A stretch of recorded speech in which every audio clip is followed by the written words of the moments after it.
What's up, guys? This is Kalo, and normally I'm here to give you the lowdown on all things gaming, but welcome back to another episode of The Cutting Board. And today I am joined by Aiden. Why don't you say what's up? Heyo. So, there's a little game that was teased, announced, whatever have you, at Gamescom. It Very goes small. very tiny, and I don't know if you know Unheard of. this, maybe a little bit. There's no Indie title. signs behind you. There's nothing like there to indicate you're a fan of this franchise, but it's called Borderlands, and Borderlands 4 is officially official. A little teaser trailer was dropped at Gamescom, and we're here today to kind of deliver our expectations, our wants, our needs from this game, because it's safe to say this is long overdue.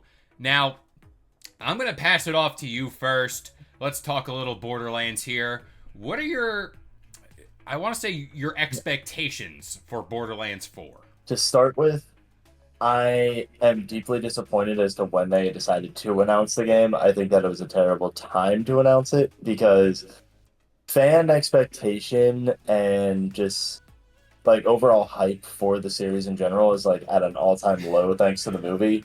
And so like really, I think releasing that whole trailer now is a big mistake. They should have at least let the movie press die off first because of how poorly it was received.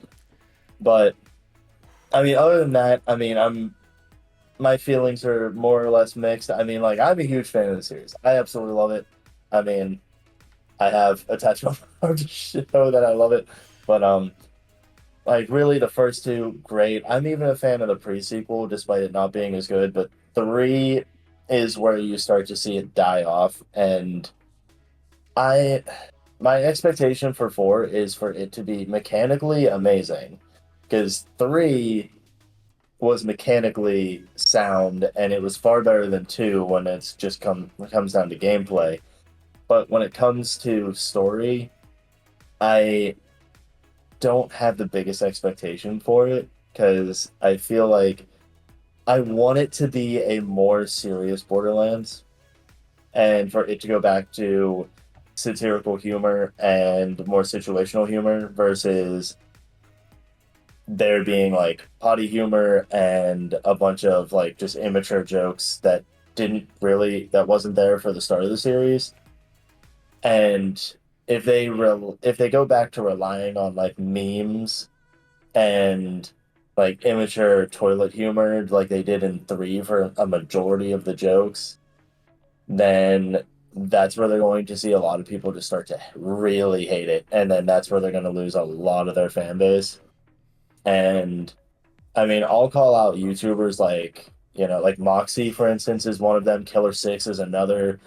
They will defend the series to the death because probably because they're paid off from Gearbox, but also because they're like Disney adults. They won't see where the negativity is, Yep. and instead they'll just be like, "Oh, no matter what, everything Disney does is fine, even though they are taking like $900 more out of something that doesn't cost that much." Yada yada yada. But really the downfall of Borderlands 3 was the story. And so if they keep that up in Borderlands 4, it will make or break the game. And the franchise in a whole, really. Now, to get back to what you said at the very start, if you were in charge, you don't really know how the movie would fare, honestly. You made the movie and you kind of just set it out. You might have an expectation or a thought like this could go one way or another. But would you have done the reveal for the game first, then launch the movie? Or do you think you're kind of at a loss there? I mean, 100%, I think they should have revealed the game first. They Mm-hmm. would have, and with the game reveal, they could have done something involving the movie too. They could have said, like, oh, here's Borderlands 4, now also go see the movie, or whatever. Yeah. And that would have made the movie more, that would have put the movie in more of the like light right there and allowed more people to want to go see it, Yeah. probably. But instead, they released it in the other order, and it took the franchise, bombed it, and then went. oh, now here's this game that you might care about. It's like, yeah, you're just shining a turret at that point, at least as of right now. Yeah. I I I think I agree with you with this notion that Borderlands 3 it kind of it's weird. Is this the right way to say it? It looks like a boomer made it where it's like the two villains were these live streamers that was big at the time and it still is, but like they were really trying to hammer that point home. These are two young influencers who are live streaming everything, and it was like that bare bones like understanding of the culture at the time. Now Borderlands 1 and 2 still have that aura about them where it's like I love these games. They're very just I can go back and play them at any point and just I enjoy it. It's so much fun.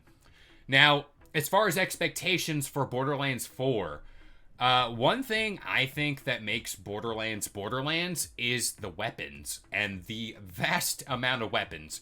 I think we're at no shortage here when we say that this game's going to have a lot of guns, which I am there for. But when we pitched this video, a little idea that came to mind. Did you play Cyberpunk 2077 or no? Yeah, a little bit. I never got into it to the greatest degree, but Okay, so there is a weapon in that game that like has this AI built into it, and it's basically like comedic relief. There is a weapon like that in Borderlands. I forgot which one. That like it's like the pew. It makes all the pew noises when you shoot it or well, I whatever. mean, it depends on which one you're talking about because Oh, so there you go. there's multiple talking weapons. I think it was a white one. If I think I remember that was the color. I don't know. But I think what Borderlands 4 needs outside from a vast amount of weapons in general, which there's probably going to be over like 2 million guns, whatever. I think there should be a thing within the game that lets you customize the weapons themselves even further. Like you get the weapon, and let's say you scrap a copy of it. Much like Fallout does with mods and stuff like that, where it's like you get the base gun, you can add on to whatever you want, change things out, colors, whatever, customization. I think that should be where they focus more on. Not the amount of guns, it's how much you can do to a certain set of them, which I think that would add. But it's a looter shooter, like that's what it is. Yeah, I'm completely against that, man. Like, Really? yeah, like I would not want to customize my own weapons in that because part of like the fun of Borderlands is to grind out getting like weapon drops and everything, and like really the vast diversity of the weapons is part of what makes it fun. I can Because you see never that. know what you're gonna get, and it makes it unique every time you play. That's part of the Yeah. reason why I loved the original one to begin with. But like, if you start getting into that whole, oh well, now you're just gonna like edit and customize each gun. I mean, really, you're just turning the game into Call of Duty at that point, where it's just like, oh hey, yeah, I'll make my own loadout for this weapon, and it's like, Yeah. I don't, I don't think anybody in the series, like any fan of the series, would actually really want that because I think they'd be like, I think they would say that it would take away from one key aspect that actually makes Borderlands what Borderlands is. Yeah, no, I can see that. And another quick thing I had was the handling of vehicles in this game. I think it's high time we get better controlling vehicles within this game.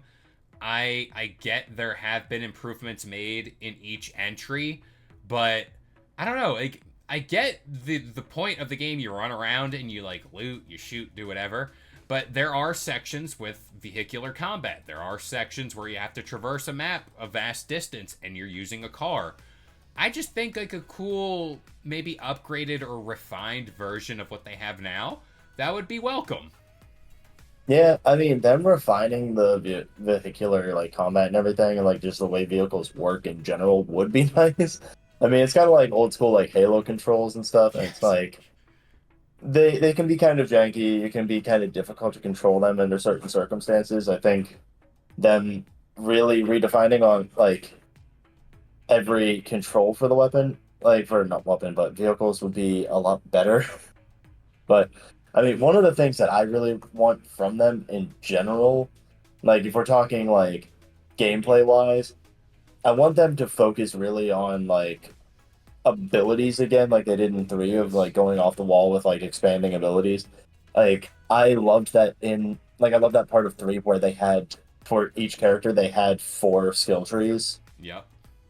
And I think that that's something that they should really do again is they should focus on making every character's abilities as expandable as possible. And so like Moe's, for instance, like I loved like her four skill trees and how you could like change like the way Iron Bear works and everything with the different weapons.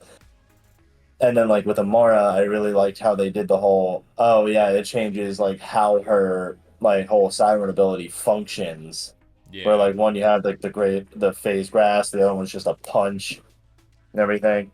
And I feel like going forward, like well, one, I definitely don't want them to do like old characters. Like I don't want them to bring back old characters as the Oh, playable characters. Like unless we're talking Tiny Tina, then they should make Tiny Tina a playable character. They should have done that all along. But but I digress with that one.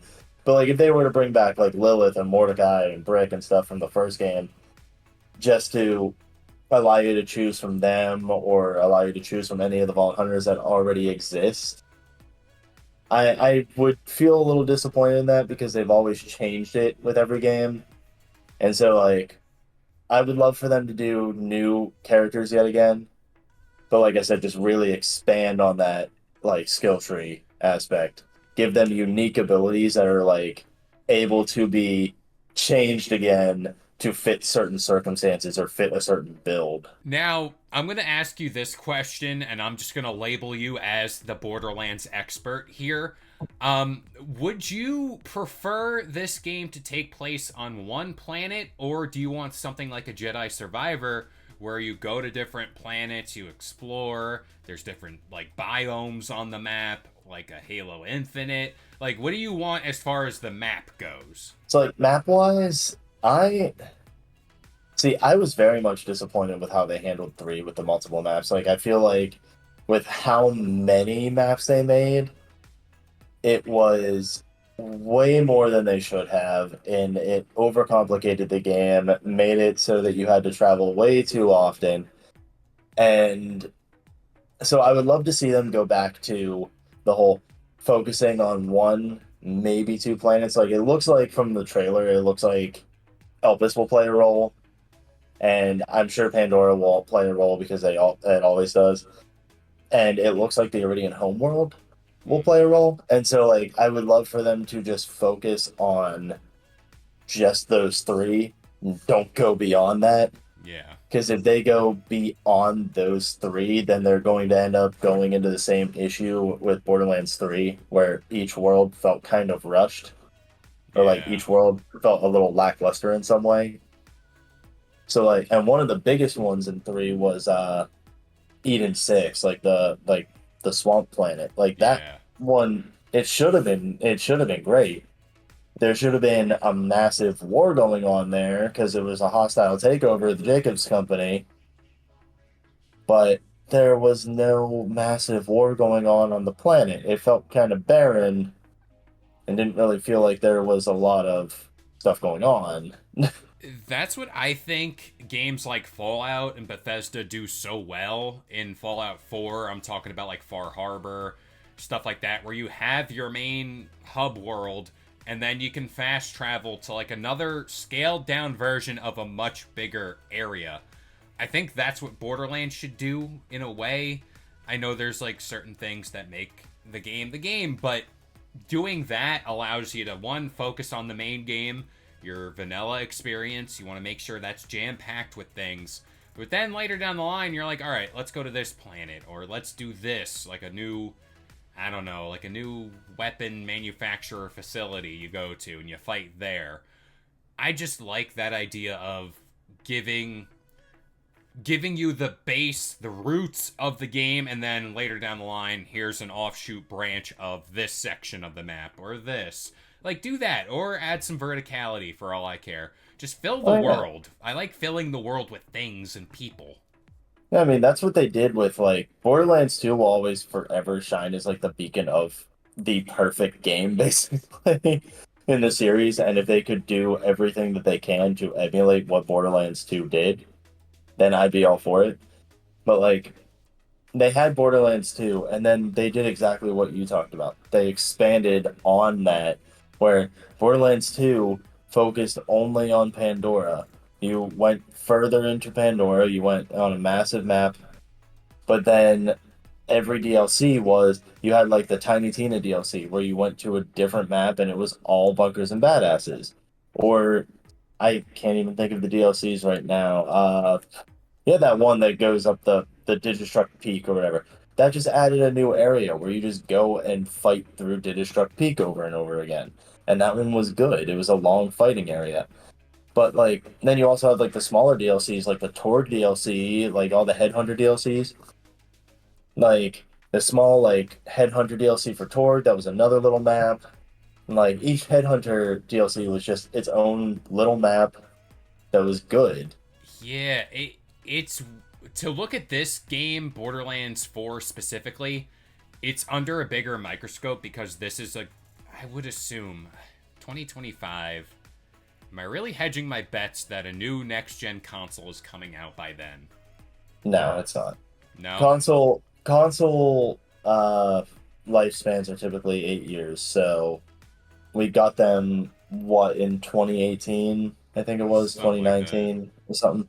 So we aren't gonna get PS6 and like Xbox 720 or whatever until like probably 2026 or 2027, I would assume. Yeah, I guess my main thing there was these are going to be, well, these are next gen Borderlands games anyway, if we're really going by technicalities. These games are going to have to be bigger in pretty much every facet, so I'm going to be very interested to see how they handle that because getting this hardware we have now, the PC, the way we know that is, there's a lot on the table as far as what they could do with the game. And I'm not trying to say like completely flip it on its head. I'm just saying beef it up. Like make it freaking awesome top to bottom. Make it perform well. I need visuals to be on par. I love that art style they have for this game. I've always loved that. I don't And know. It seems like they're getting rid of the art style a little bit. I mean, at least in the trailer, the cell shading did not look as much reminiscent as 2 and 3. So I'm just going with this idea that that was like a live action whatever cinematic trailer and then we're going to get the gameplay eventually. Do you think we get gameplay by the end of this year? typically they do things like 6 months. So like I would assume beginning of next year. I'm going to guess right now it's going to be just judging by like how they like to release things. My guess is going to end up being March. Okay. I could see that. March next year. I think that's when we're going to get a gameplay trailer. Fair enough. I'm there for it. I need more. I need more of this game even though this minute and change trailer, it's not enough for me. It's not enough. Yeah. But I mean, like, really, I'm feeling March too as well because like you have good releases coming all the way up yeah. until like December. It's going to be overshadowed. Oh yeah. No matter what, they release gameplay, it's going to be overshadowed by all these releases. And then Shoot. beginning of next year, you don't have any releases. It happens all the time where there's no releases at the start of the year. So that's like the perfect time to release trailer. Next year's gonna be tough. I mean, we have the Switch 2, hopefully, maybe. I don't know. Uh Doubt it. you doubt it at this point. GTA 5, that maybe, hopefully, fingers crossed. I probably just jinxed it. But yeah, 2025 is going to be a massive year in gaming. Everything's coming back. Everything. All the good stuff, which I'm excited for.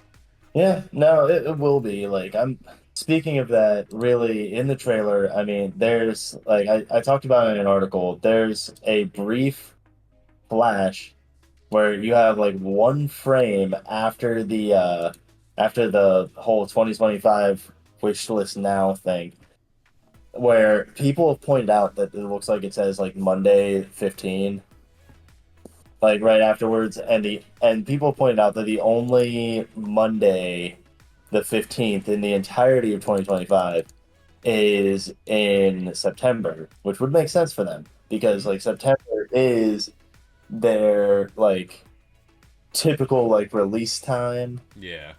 where they will release like Borderlands 2, Borderlands 3, both of those released in September. They typically will reveal stuff around September and everything. So like really next year, September, I could see it on the 16th, not the 15th, because they wouldn't release on a Monday. Yeah. So like really September 16th is when I would see the release date for it being. So that's a good time considering everything releasing next year. Yeah. Space it out. Space it out as much as you can. We might be onto something. We might have the Yeah. release date. Title of this video: Release date for Borderlands 4 revealed? Question mark. It writes itself. Or handsome Jack confirmed question mark because like Oh. I mean if we're breaking down the trailer, I mean there is that whole mask that they show off and it's very brief, but I, they show off that like masked face that happens to have the border like the vault symbol on the face. And like I said, I mentioned that in the article too, where like a lot of people point out that's like similar to Jack right there, because he has the borderline like he has the vault symbol like etched into his face. mm, But the only thing that I pointed out is that like everyone's talking about like how it's like Jack, but I'm not entirely sure because if you look at it, Jack's face, the borderland, the well, I keep wanting to say the borderland symbol, but the vault symbol yeah. is the opposite direction on this face. So I don't think it's him, unless it's a mirrored image. I don't think it's him. Conspiracy theories already for the trailer, and it's been out for a few hours, so there's a Yeah. lot to unpack in that little minute clip. But Oh, I mean, there is. I mean, the even the CEO of Gearbox said that like we not everybody has figured everything out, but there is a good list of stuff that people have seen. But I will point out the other images in it. There's like the two images of like the Iridium text where people are thinking that it says one of them they think says he is coming, ooh, and then the other one says break free. hmm, So another thing for Handsome Jack there because they're thinking like, oh, there is referring to, oh, he's coming back. could be. And then the other one, like being break free, is like, oh, he's been locked away or something Yeah, after the events of like two. But like, really, he died in two. I he mean, did. let's just face it, he died. He is dead. Unless we're going crazy, A he's not clone. coming back. I guarantee you, unless it's Timothy, his clone or whatever. I think that's the name of his clone. Like going crazy too. I don't think that we're getting Handsome Jack back. But what I do think is that in three, they talked about how there was that seventh siren that like is hidden and shouldn't be looked for. I feel like the whole "he is coming" thing That could be. is referring to the seventh siren, but also sirens are supposed to be female, so it doesn't really add up there too. So There's a it's a lot. little bit can't really figure it out. I want to though, for the sake of it, I want to guess that it's going to be a Siren Hunter. You heard it here first. This is where it's happening, right here on Game Yeah, Sandwich. I mean, shoot. What if better it's a way? Siren Hunter, if it's a Siren Hunter, I totally called it. There it is. We'll mark it down here in history. But do you have any closing thoughts about Borderlands 4? The only thing I can really say is that it Gearbox really with this one is make or break for them. It truly is. A lot of people know it. After everything with three and after hitting like the new Tales from the Borderlands and that flopping, and then doing the movie and that flopping, like the only good thing they've done in the past like 4 years or 5 years is the Tiny Tina's Wonderlands, and even that was only mildly received better than everything else. Yeah. Like so really when it comes down to it, Gearbox knows this is make or break for the franchise, and they need to pull everything. They need to pull out all the stops for it, and they need to make it good again, not just packet full of toilet humor and meme humor that won't hold up 5 years from now. If they can do that and they can stick to their story and make it good, I really feel like this can make it for the franchise, but we're just gonna have to see. We are going to have to see, and in case you want to talk more Borderlands, I think it's safe to say we're going to be talking a lot in our Discord channel. Links to that is in the video description down below. I'm hyped for Borderlands 4. I can't wait. I also can't wait to see the cover. If the guy on the cover is doing this or whatever he's going to do. Oh, that could be it. That maybe we cracked the code there. I don't know. I like covers of video games. They're always nice, especially Borderlands. They make good video game covers. Very colorful, very nice. I'm a Why do simple I feel person. like the cover? Why do I feel like the cover is going to be like the Borderland, like the Psycho, but it's going to be like 4 different people holding guns to him like this? The speculation, it's going off now. Now I can go off for days about that. It's like Left 4 Dead. Whenever they did Left 4 Dead 1, oh, it was 4. Yeah, I'll have the cover up there. I was just looking at it. But I'm getting sidetracked. Anyway, this has been an episode of The Cutting Board. I've been Kalo, joined by Aiden, and we'll see you guys next time. If you enjoyed today's video and want more content just like this, consider subscribing to Game Sandwich for all your news, rumors, and reviews. And we'll see you guys next time.